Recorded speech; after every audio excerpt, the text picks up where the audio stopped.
Ma'am, you are gonna. We can't really get the mic because it would pretty much speak up. Hey everyone, like if you're saying stuff like asking questions or presenting, you're gonna have to speak up because because the mic would pretty much run across the room.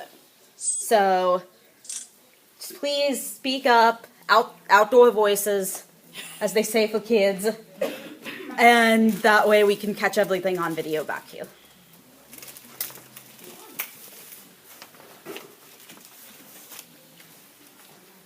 Good morning. Good morning. And how are you?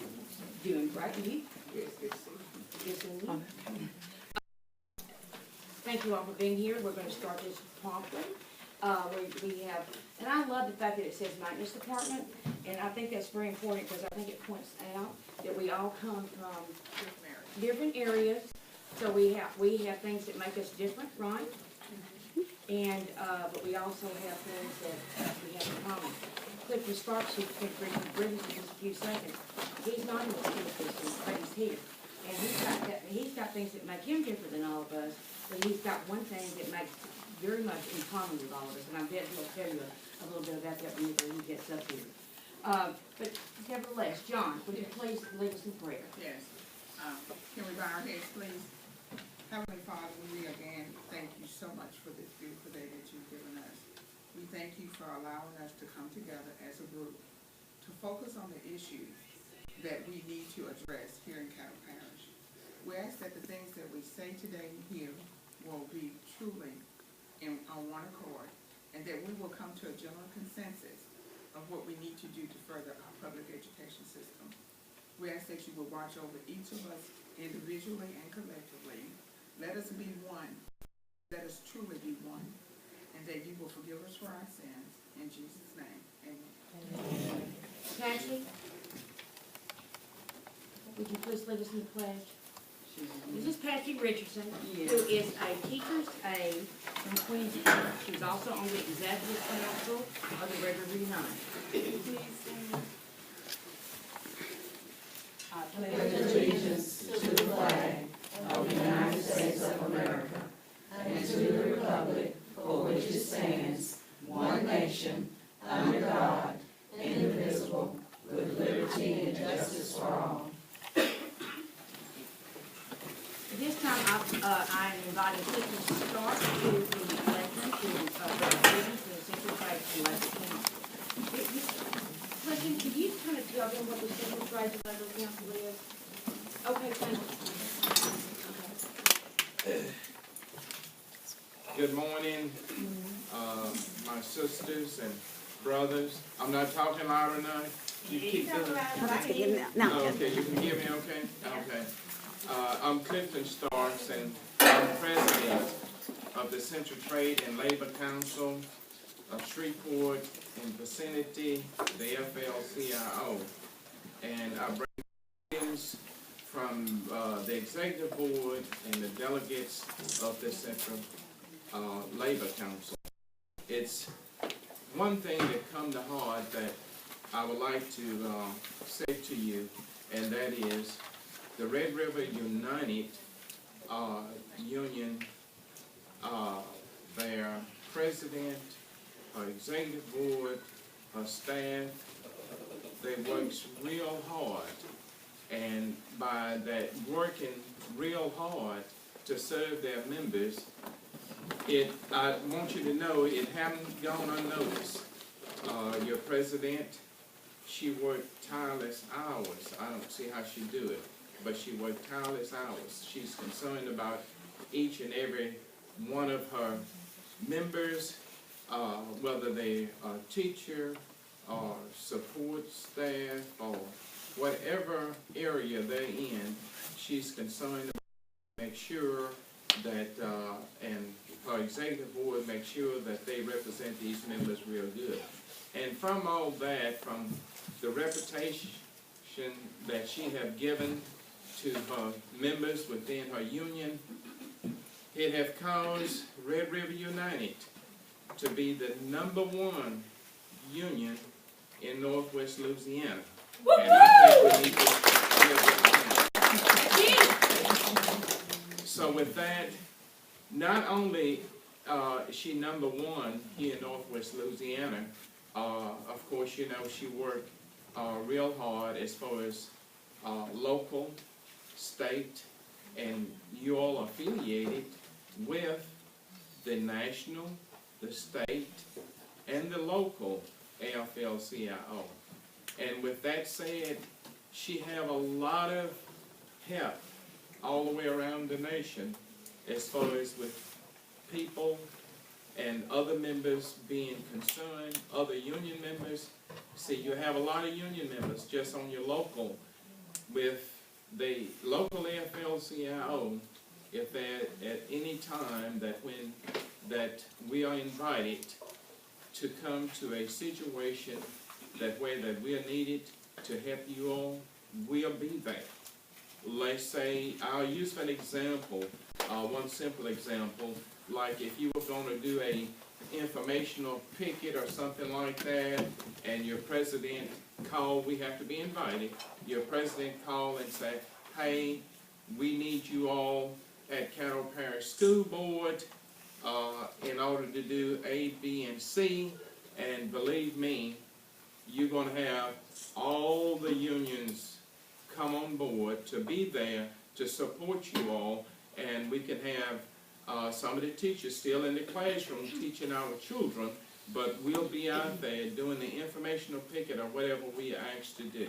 So it's really good to be in the position that you all are in, because it really says a great deal. I realize that you're still working. We have some members that you work with that are not members of the union.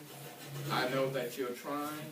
I want you to know that you need to continue to try, because it's so important that we meet the goal that we intend to, and that is everybody need to be within the union.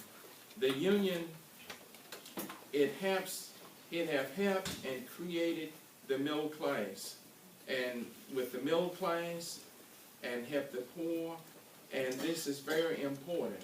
It just like, I hope that you all will understand this little point here, and I'm not going to take up a whole lot of time, but it's just like your Chamber of Commerce. Your Chamber of Commerce, the big business, they are in a union, because believe me, they pay funds to the Chamber of Commerce, and the Chamber of Commerce, of course, you know, they lobby pretty hard to keep our middle class people down. They don't like union, but yet still they are union themselves, but they don't say that they are union, but they help the big business, if you understand. It's one other thing that I like to say to you, well, two other things that I like to say to you, and that is UFCW, they pulled away from the AFL-CIO a few years ago, and they came back in earlier this year with 1.4 million members. And I think that we're going to have SEIU, they're talking about coming back also. All this happened a few years back, and that was during the time President Sweeney was the president of the AFL-CIO, and he's no longer there anymore, but these big unions are coming back to affiliate with the AFL-CIO. It's one thing that they know, and everybody have realized, in order for us to be strong the way that we should be, we have to be on the same accord, because they know that we are better together when we're on the same accord. And this is why it's so important that we continue to try to let our fellow co-workers know, hey, you need to come on board, and believe, if you let them know, I think that they'll eventually come. They don't need to come each time that they have a complaint or have a grievance. They need to come before this take place. They just need to come and join in. One other little thing that I like to, on 11/12, 11/12/13, that was Tuesday, 11/12/13. The city council voted unanimously for the city workers to have their union. They have a contract. The city employees, Local 1325, have a contract, and the only thing that is missing, they have to sign. I'm sure they'll be signing within the next 7 or 10 days. But they do have agreement, and this is something that they have been working on for many, many years. And because we need to try to get as many, in 2014, we need to try to get as many people in collective bargain as possible. We need it, and it's definitely going to happen. We have to let them know that we haven't died. And you have a leader here with Red River United. She definitely let them know each time, the state, the local, that, hey, we still alive. And I really appreciate your leadership here at Red River United. Sister Jackie and her executive board, they have been very creative. One little last thing I'm going to see. By the way, I'm Methodist, and usually they're Methodists. They always say one more little last thing they're going to take the seat. Well, I'm Baptist, and we like to fight. But next year, 2014, it's important, you know, 2014, election day, you know, election year, and 2014, of course, your executive board and Sister Jackie know that we have some school board members that we're going to have to see after, okay? We have some legislators in Northwest Louisiana and within the state that we're going to have to see after. So we all going to have to be on one accord, and I appreciate you all, and thank you again for inviting me. Before you leave, stay right here. I want to tell you a couple of things. That he didn't brag on himself, but I'm going to brag on him. How many of you remember the bond renewal last spring? We know in Bossier that we had already lost some elements of the bond before. So we had 2 renewals, one coming up in Bossier, and there was going to be some more tax monies added into it, and then Caddo, which we felt like was critical to keep this school system operating. The finance guy came from Caddo and told us at a labor leaders luncheon that they were going to postpone the voting for the bond until after we got a new superintendent. And we thought, why? Why would you want a new superintendent coming here thinking that the public don't care to support the person that's coming here? And Clifton said, you know, oh no, you know, we as the Central Trades and Labor Council and all our affiliate unions, and it's how many? Thousands upon thousands. Exactly. We got about 30. Want this bond to go. 39,000. Want this bond to go forward in Caddo and Bossier. He made it known to both the Caddo board and to the Bossier board and to administration, and those elections stayed on track. And guess what? Both of those elections passed. So that's huge. And whenever he talked about whenever he comes to our aid, that's coming to our aid in a very, very real way. I truly believe, when I went to the board that night, they were poised to pull that thing. But when we told them Central Trades and Labor Council and all the people that they represent, whether it be plumbers, whether it be electricians, railroad, Clifton comes to the railroad, and the food service, the barbers, right. the electricians, the carpenters. You know, all of us are in the firefighters, the police officers. Right, police officers. All of us are in this together. So that's huge, guys. That's just huge to know that, you know, I can get really burdened because I'm just sitting here this morning and my head just spins all the time of all the things I see out there that I know that could potentially harm the people in this room.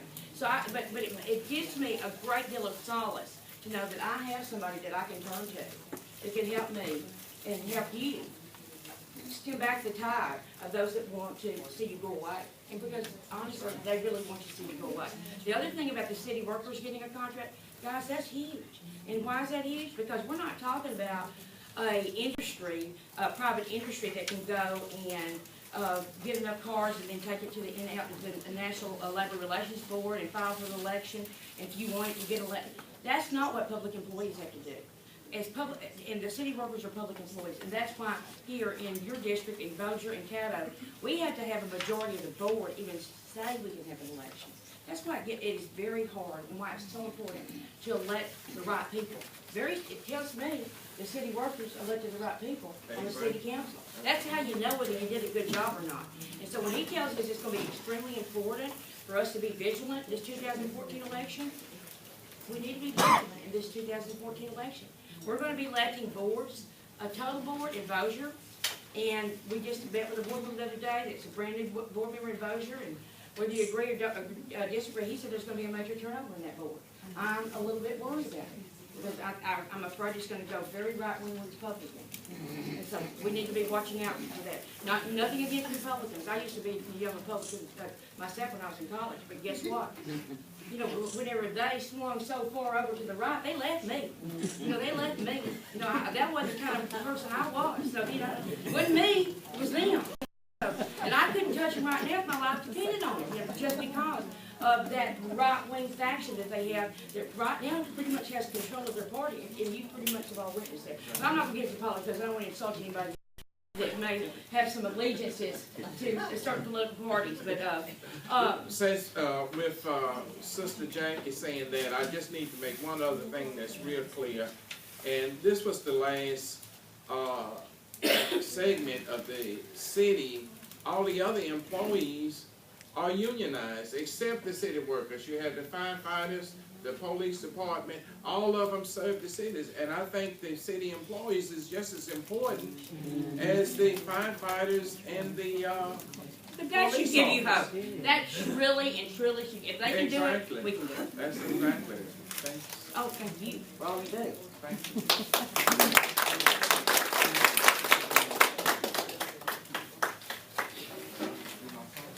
And I think we pretty much covered anything I could possibly say in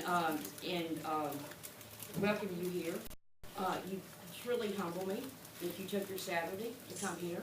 I know there are many choices that could be made, but you chose to come here. And I hope that we as an organization your choice, that what you when you leave here, that what you came here for, that you receive. And that is my prayer and my hope and my desire. And if there's anything, and I know somebody said they needed to talk to me already, but if there's anything that we can do as an organization, individually or collectively, please know. There's only one thing you have to do. Only one thing you have to do. You have to ask. You have to let us know. Because we want to serve you. We want to serve you, and we want to serve everybody here that we represent. I will say that, you know, you chose to be here. I'm not going to fuss at you for being here. I have to fuss a little bit, but they didn't come today. You know, whenever I look at our membership, we have about 1,300 support people in our membership, and that tells me a lot of people made a different choice today. What I'm going to ask you to do when you leave here is we're not going to talk about the fact of the people that didn't show. We're going to talk about what a wonderful time we had, right? And how we were fed today, both mentally and we're going to make those other people that didn't show today, we're going to make them incredibly jealous. Incredibly jealous of what, and we're going to say that next time we have a meeting, we can only encourage you to be there and invite you and invite you and invite you again. Did everybody here invite somebody to come? Yes. But that's all you can do, right? That's all you can do. You know, I always say I can speak for one person. Me. So anyway, I hope you enjoyed today. And again, I believe next on here is Phyllis Mason, who has a you just don't wanna be around her when it comes to membership recruitment, because, my lord, just plan to come in second place, that's all I can tell you. That's all I can tell you. But it always thrills me. Sorry, Phyllis, we actually had somebody beat you this time. I know, and I was upset. And she came in second place. I was upset. But anyway, but Phyllis is the hardest worker for you. She works in the afternoon here, and she is the heart and soul. Phyllis, heart and soul. Okay, y'all know who I am now. Good morning and welcome to our 12th annual PSRP conference. We're glad you're here and we thank you for coming. You took time on your Saturday to come and share with us. Today we hope that you receive some valued information that will aid you in your job and your life. Because you came, remind us of how important our jobs are. As PSRPs, we are committed to actively raising the quality of life for every child in Caddo and Bossier. Our task is to make it possible. Our mission is to provide practical assistance. So let's prepare ourselves to be challenged, excited, and inspired. Again, I want to welcome you on behalf of all PSRPs, and it's a pleasure to see you here. Thank you. We're going to do some door prizes. Ask Regina to bring in the door prizes. Committee people, I need a couple of y'all at the table.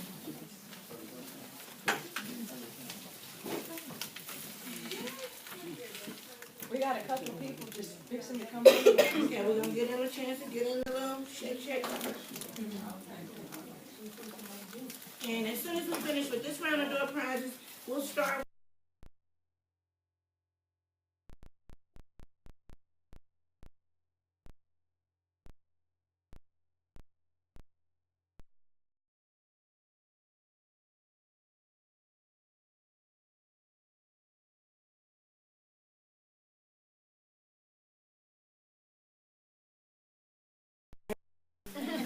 What school are you with, Linda? All right, I'll be at Southwood School, Report in Southwood. Monday I had been out for breast cancer, fighting cancer survivor. Okay, yeah.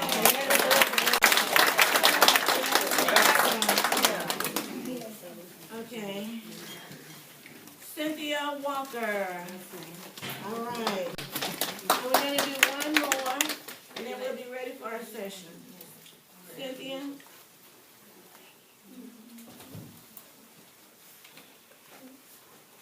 Linda Hicks, is that right, Hickles? Yes. All right, Ms. Hickles. All right. Thank you all, and we're gonna turn it over to Ms. Trudy Abner.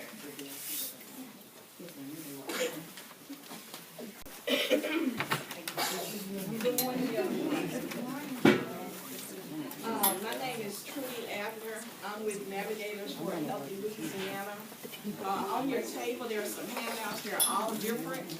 So I encourage you to get one copy of each one. It should be enough for everyone seated at the table. But this is just going to be some additional information to what I'm already going to share with you this morning. Thank you all for having me here. Before we get started and telling you more, I'd like to know who's in the room, because this is all new to me. I just heard of Red River United a few weeks ago when I talked to Ms. Lolly here. So if you would, we go table by table. You tell me what department you work in. You don't have to go into a whole lot of detail, just what department you work in. You start over here. My name is LaDonna Martin. I'm a bus driver. Okay. My name is Nancy Richardson. I work at Queensboro. Okay. Melvin Randolph, Harold Freetag. Okay. Sherry Dallas Powell, vehicle. Mary Shepherd, honey. You just my girl. Okay. You got them? Yes, ma'am. Tundra Williams, I'm a cook, giving. Denise, you guys food, Sarah, Blanchard. Linda Tone will be a pair at Southwood High School Monday morning. Sandra Stewart at Ackers Elementary. Hi, my name is Margaret Rogers. I'm a sister in the My name is Marty Brown. I'm a fabrication specialist at Athens. Mary Francis Taylor at Athens. I'm Linda Hicks, and I'm just started looking for work in Caddo and Bossier. Just moved here from Fort Worth. Good luck. Hi, I'm Sandy Bozeman, and I'm a school nurse. John Henny, I'm a groundkeeper.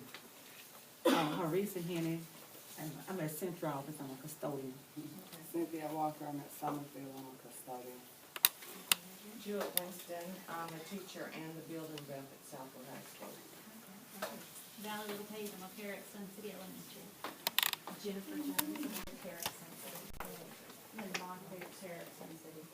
Robin Henry, paraprofessional, Sun City Elementary. Keith Sanders, parent, Sun City Elementary. Well, I want to, first of all, thank you all for introducing yourselves, and second of all, I don't know, for people that's outside of the school system, don't really understand a lot of how the day-to-day operations work. I've had two sons, they grew up and went to schools in Cattle Parish and public schools, so I'm just being a grateful parent and saying thank you for all your hard work. And whether you were to schools they attended didn't matter, you still did a lot of hard work. So I just want to say thank you. I don't know if you all get thanks a lot from the public, so I'm saying thank you. So thank you for that. What I want to talk about again, I'm with Navigators for Healthy Louisiana, and what that is that in August of this year, the federal government made some grants to all the states to have people go out and provide education and enrollment assistance to people regarding the Affordable Care Act. In Louisiana, there were 4 entities that received funding to do this type of work, and one of them is the Louisiana Area Health Education Centers, known as AHECs. There are 4 AHECs across the state. They came together, did one big grant, and received $1.1 billion to provide this type of service throughout the state of Louisiana. So there are about 17 of us that are going out across the state trying to provide this information anywhere we can get a group of people that will sit down and listen. And so what you have there, that paperwork, is a lot of the information regarding the Affordable Care Act. We're going to go through some of the slides today. I'm going to ask you if you have any questions. You got notepads and pens. Just write them down. You may hear an answer during the presentation. Some of the information is what you have on your table, and then at the end we can entertain some questions. Now, what I have here, this information is just general information. There's nothing specific, and I'm not going to be able to go into any of your specific situations. Number one, because it's your situation, and number two, is confidential because it's your situation. So on each one of those sheets, I have a phone number and an email, and they both work. So you can contact me at a later date to discuss that. But I know you also have other workshops today, so I'm not going to prolong the time. We're going to go through the presentation. Again, open enrollment began on October the 1st. Currently, there's been some talk about the extension. I don't have anything definitive about that yet. So at this point, our extent is still ends, the open enrollment ends March 31st. And for those that want to have coverage on January 1st, we're encouraging them to enroll by December the 15th, which is, we're now 29 days away. So again, that's for those that want to have coverage beginning on January 1st to enroll by December the 15th. This is a mandatory for consumers. First of all, the official name is Patient Protection and Affordable Care Act, and part of that is that it made it mandatory for citizens of the United States to have some level of health insurance. What I'm doing today and what I'm sharing with you is part of the Healthcare Education Reconciliation Act of 2010. Now, after open enrollment ends on March 31st, or whatever date it may be extended to, there may be opportunities for people to enroll if they had significant life changes, such as a move to a new state, change of income, or a change in family size. That's very similar to any other type of health insurance plan that you currently have. If you have a major change in your lifestyle or family, then you can look at some of the different changes that you need to make.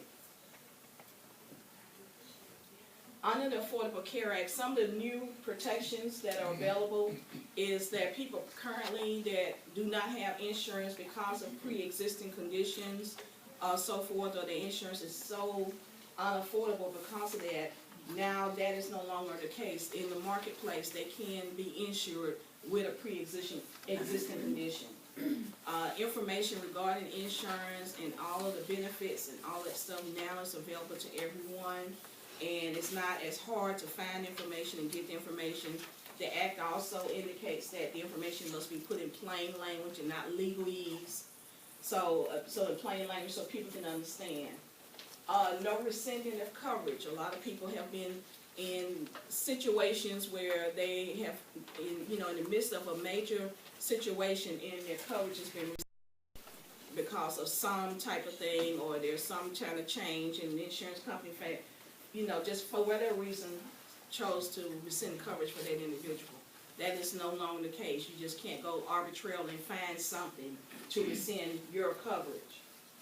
Eliminate lifetime limits of coverage and regulate annual limits of coverage. So again, in this way, if a person is in, I know you all have dealt with people that have really been in need of insurance coverage, but they reached their maximum and there was nothing else for them to do. So now they can continue to get the services they need.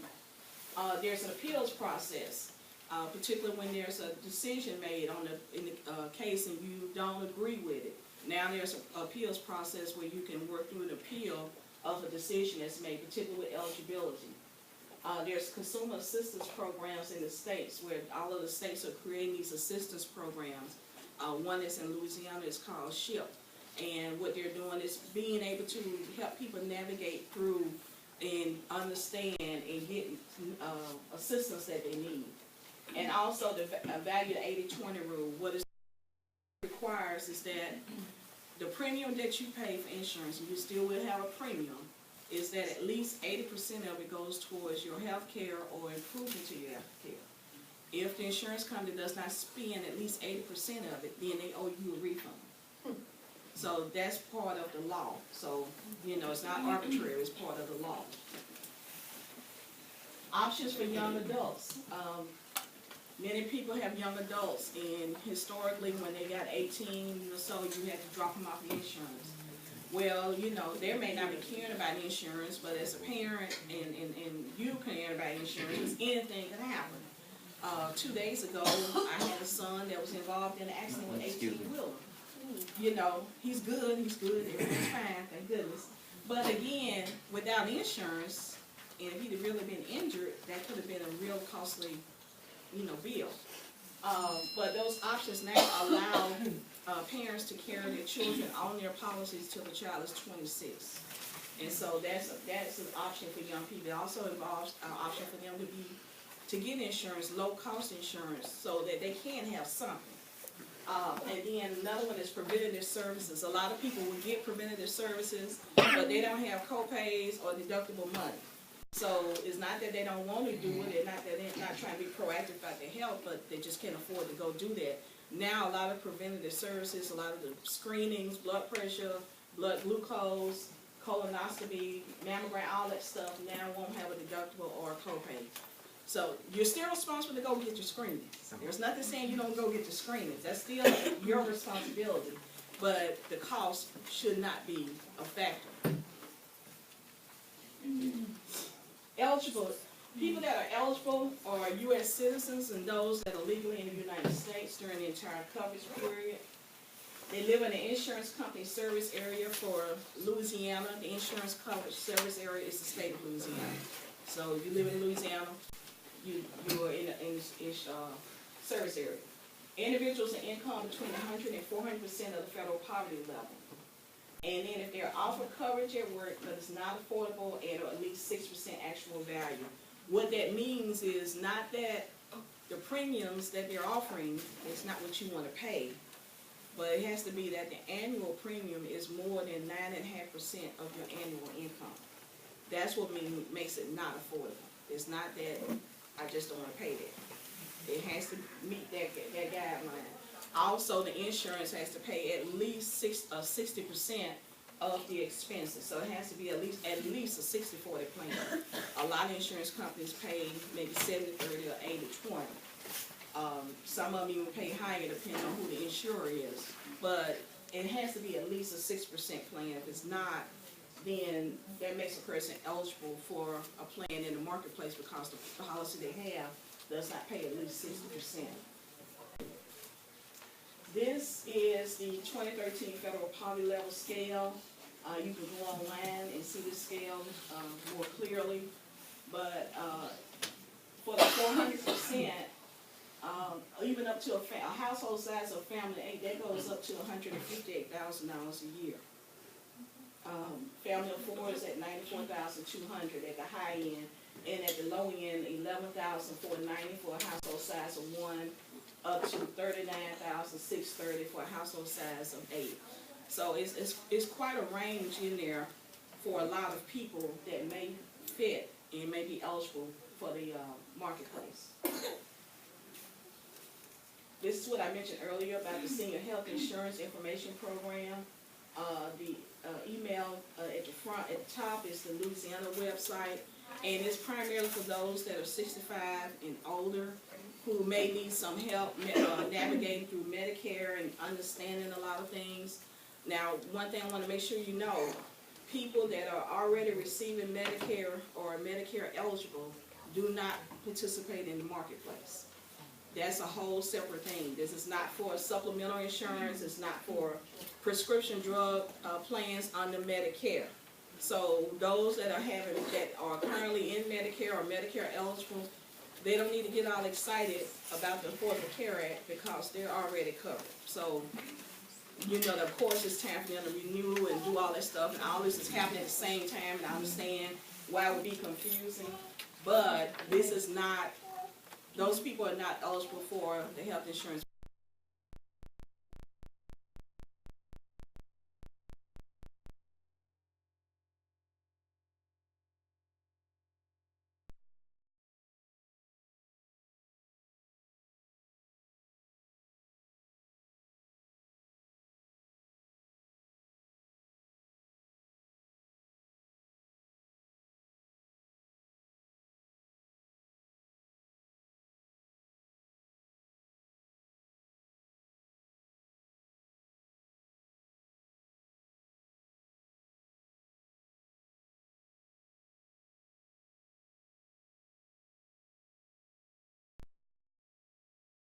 In a marketplace, they're not going to have both. So they're not going to be able to switch from one to the other. You're going to have one and you're going to have the other, but you're not going to have both. So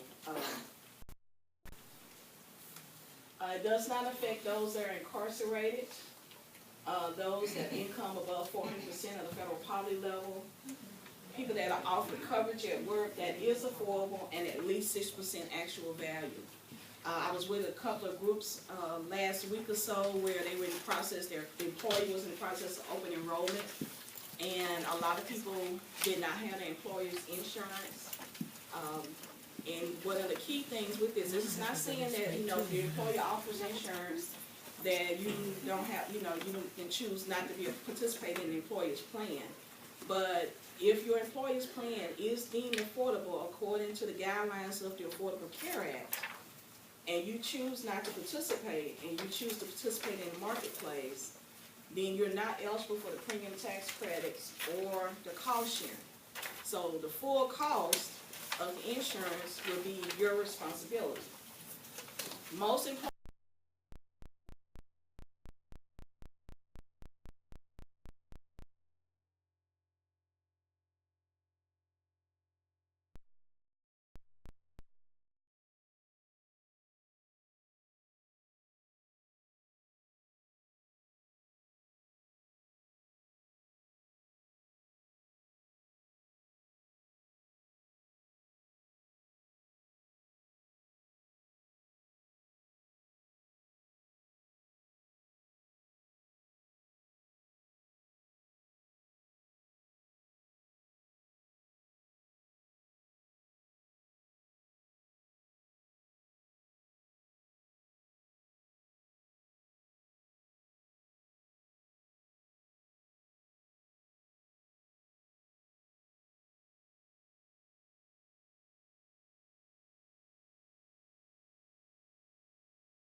So there's no, insurance is gonna be the same